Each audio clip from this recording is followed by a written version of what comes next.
अगर आप जर्नलिस्ट हैं और अमेरिका में काम करने, रिपोर्टिंग करने या किसी असाइनमेंट के लिए वीज़ा लेने की प्लानिंग कर रहे हैं, तो अब सिर्फ पासपोर्ट, एक्सपीरियंसेस और प्रोफेशनल डॉक्यूमेंट्स ही इम्पॉर्टेंट नहीं होंगे। अमेरिका फॉरेन जर्नलिस्ट के सोशल मीडिया अकाउंट को भी वीज़ा स्क्रीनिंग प्रोसेस में शामिल करने की तैयारी कर रहा है। रिपोर्ट के मुताबिक ट्रंप एडमिनिस्ट्रेशन की सोशल मीडिया वेटिंग पॉलिसी को अब फॉरेन जर्नलिस्ट तक एक्सपांड किया जा रहा है। इसका मतलब बेहद क्लियर है कि वीज़ा एप्लीकेंट्स की ऑनलाइन प्रेजेंस भी यूएस अथॉरिटीज़ की स्क्रूटनी का हिस्सा बन सकती है।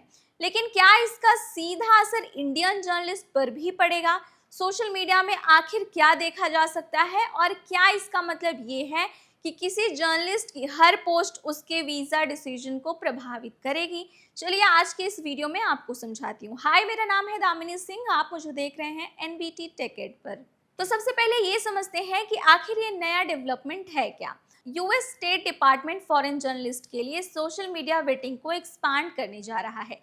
ये पॉलिसी उस ब्रॉडर सिस्टम का हिस्सा है जिसमें अमेरिका वीजा एप्लीकेंट्स की ऑनलाइन प्रेजेंस को सिक्योरिटी और स्क्रीनिंग के दौरान देख रहा है। हालांकि स्टेट डिपार्टमेंट ने रिपोर्ट में बताए गए स्पेसिफिक डिटेल की पूरी तरह पुष्टि नहीं की है, लेकिन डिपार्टमेंट ने ये ज़रूर कहा है कि ऑनलाइन प्रेजेंस की जांच का उद्देश्य ये देखना है कि एप्लीकेंट्स यूएस लॉ का पालन करते हैं या फिर नहीं करते, और क्या वे नेशनल सिक्योरिटी या पब्लिक सेफ्टी के लिए कोई थ्रेट पैदा करते हैं। अब यहाँ एक बात समझना ज़रूरी है कि ये अचानक शुरू हुई पूरी तरह नई व्यवस्था नहीं है। अमेरिका पहले से ही कुछ वीज़ा कैटेगरीज के लिए एप्लीकेंट्स की सोशल मीडिया स्क्रीनिंग कर रहा है। एग्जाम्पल के तौर पर H1B, H4 और स्टूडेंट तथा एक्सचेंज विजिटर कैटेगरीज के एप्लीकेंट्स के लिए ऑनलाइन प्रेजेंस रिव्यू पहले से एक्सपेंडेड किया जा चुका है। यानी यूएस इमिग्रेशन सिस्टम में सोशल मीडिया अब सिर्फ पर्सनल एक्टिविटी नहीं माना जा रहा है, बल्कि वीज़ा वेटिंग के ब्रॉडर प्रोसेस का हिस्सा बन चुका है। अब सवाल यहाँ ये है कि फॉरेन जर्नलिस्ट या फिर वो जर्नलिस्ट जो इंडिया से वहाँ पर हैं, उनके लिए इतना बड़ा मुद्दा ये क्यों है? पत्रकारों का काम ही इंफॉर्मेशन कलेक्ट करना, लोगों से बातचीत करना और कई बार कंट्रोवर्शियल पॉलिटिकल या सोशल इश्यूज पर रिपोर्टिंग करना होता है। ऐसे में उनके सोशल मीडिया अकाउंट पर political opinions, government policies, criticism, protects या फिर सेंसिटिव टॉपिक से जुड़ी पोस्ट मिल सकती है। इसी वजह से मीडिया फ्रीडम और फ्री स्पीच को लेकर भी कंसर्न सामने आया है। क्रिटिक्स का कहना है कि ऑनलाइन पोस्ट को कॉन्टेक्स्ट से बाहर इंटरप्ट करने या फिर किसी भी जर्नलिस्ट को के पर्सनल इंफॉर्मेशन के बीच ये सारी चीज़ों को करना सही नहीं है।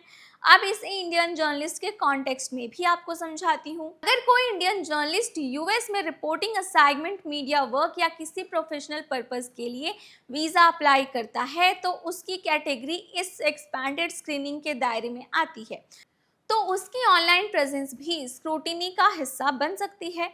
इसका ये मतलब बिल्कुल नहीं है कि किसी इंडियन जर्नलिस्ट का वीज़ा सिर्फ इसलिए ऑटोमेटिकली रिजेक्ट हो जाएगा क्योंकि उसने यूएस गवर्नमेंट की क्रिटिसिज्म वाली कोई पोस्ट की है।